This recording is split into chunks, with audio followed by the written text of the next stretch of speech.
Salam alaikum wa rahmatullahi wa barakatuh. Bismillahirrahmanirrahim, mes chers frères et sœurs. On va étendre. A'oudhu billahi minash shaitanir rajim. Bismillahirrahmanirrahim, sourate 93, l'éclat du jour à Doha.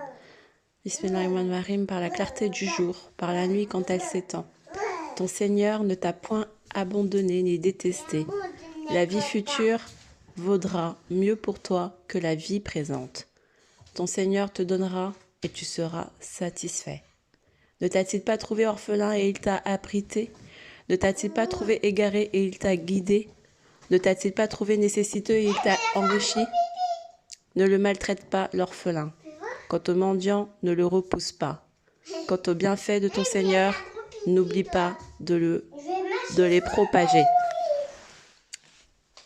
Par rapport à ce verset à doigt qui m'a été donc révélé à l'instant ce matin, je suis d'un mauvais rêve. Dans le sens où j'ai deux maris qui viennent m'harceler, deux femmes maris qui viennent m'harceler pour en fait que j'habite avec, pour que je puisse habiter avec elles dans un appartement tout cassé qui coûte super cher et très étroit, que je déteste, une sorte d'appartement, vous savez, de résidence universitaire ou d'appartement d'étudiants.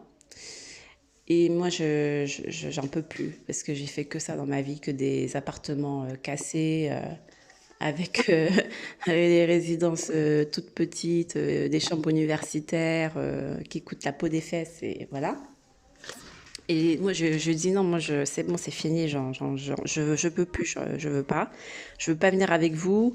Et en plus, elles veulent que je vienne avec elles pour les aider à je ne sais pas quoi faire.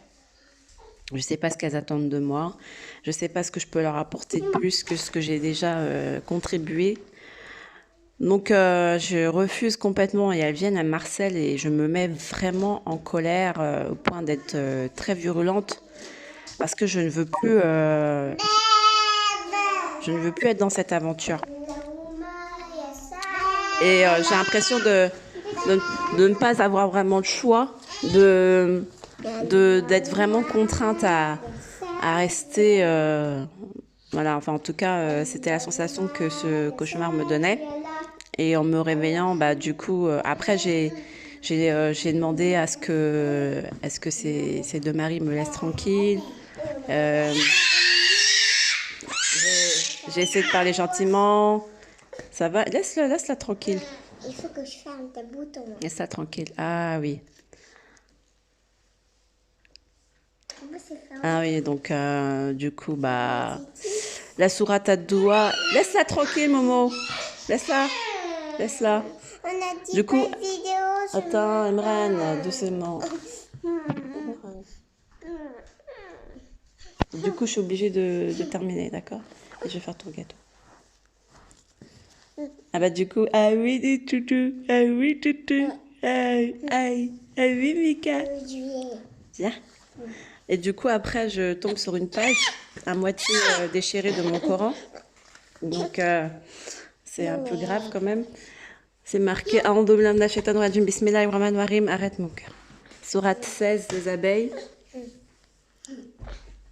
Allah favorise certains plus que d'autres dans l'attribution de ses dons. Les privilégiés ne sont pas disposés à donner à leurs esclaves de ce qui leur est attribué, au point d'avoir des parts égales. Ne reconnaissent-ils pas le bienfait d'Allah? Allah vous donne des épouses de votre espèce. De vos épouses, il vous donne des fils et des petits-fils. Il vous attribue des choses agréables. Croit-il à ce qui est faux? Et renie-t-il les bienfaits d'Allah? Les petits-fils, ouais. Adore-t-il en dehors d'Allah ce qui est incapable de leur donner quoi que ce soit, ni des cieux ni de la terre, et ne dispose d'aucun pouvoir? N'attribuez pas à Allah des égaux. Allah sait alors que vous ne savez pas.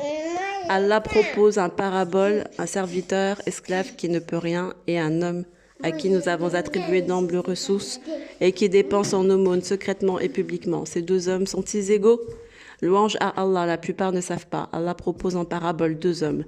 L'un est muet et il ne peut rien. Il est à charge à son maître partout où ce dernier l'envoie. Il ne lui rapporte rien de bon. Est-il l'égal de celui qui ordonne l'équité et suit la voie de rectitude?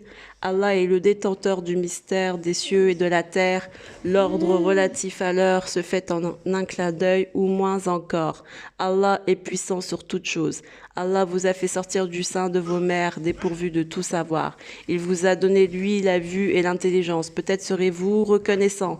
N'ont-ils pas vu les oiseaux assujettis au vol dans le ciel où rien ne les retient, et si ce n'est Allah. Il y a en cela des signes pour ceux qui croient. Donc, par rapport à ça, des énergies que, voilà, venez les garçons, venez. Ce que nous comprenons donc, c'est que il y a peut-être encore une autre alternative, une autre solution. Peut-être que Allah attend de nous encore autre chose. Peut-être qu'il y a encore un plan merveilleux qui nous attend ici sur Terre. Peut-être que nous devons être encore à la disposition des croyants, des croyantes et de nos familles, comme il a dit, de nos époux, de nos épouses, de nos enfants, de nos petits-enfants, de nos neveux, de nos nièces, des orphelins, des orphelins dans le sens qui n'ont pas reçu la science, des grands enfants, donc des adultes qui n'ont pas reçu la science, qui sont considérés comme orphelins en religion, ou encore les orphelins qui meurent de faim, qui n'ont pas à manger physiquement.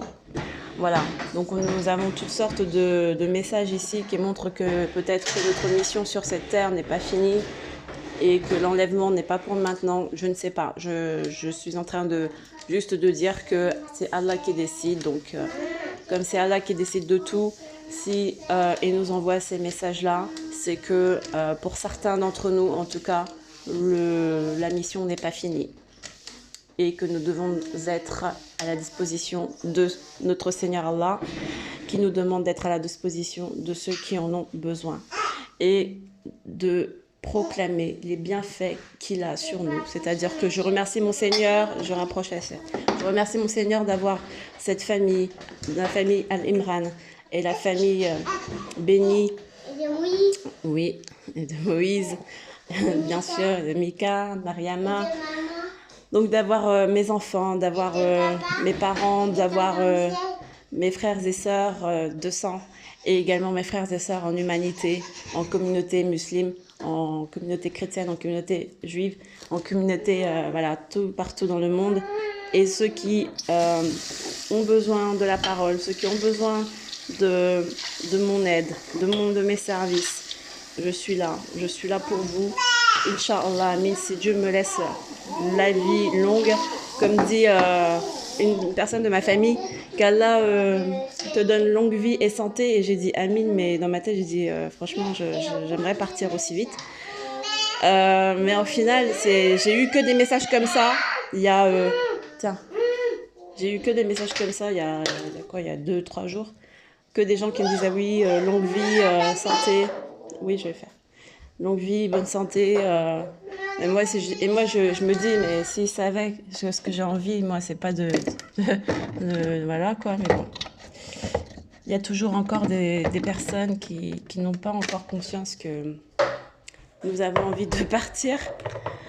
Et tant qu'elles n'ont pas compris qu'on a envie de partir, en fait, c'est comme si elles priaient pour que nous restons. Et oui, voilà. Donc les gens prient pour que nous, on reste. Mais au fond de nous, on a envie de partir, en fait. Comme dit Allah dans la sourate Ad-Doha, on aimerait bien partir dans l'au-delà.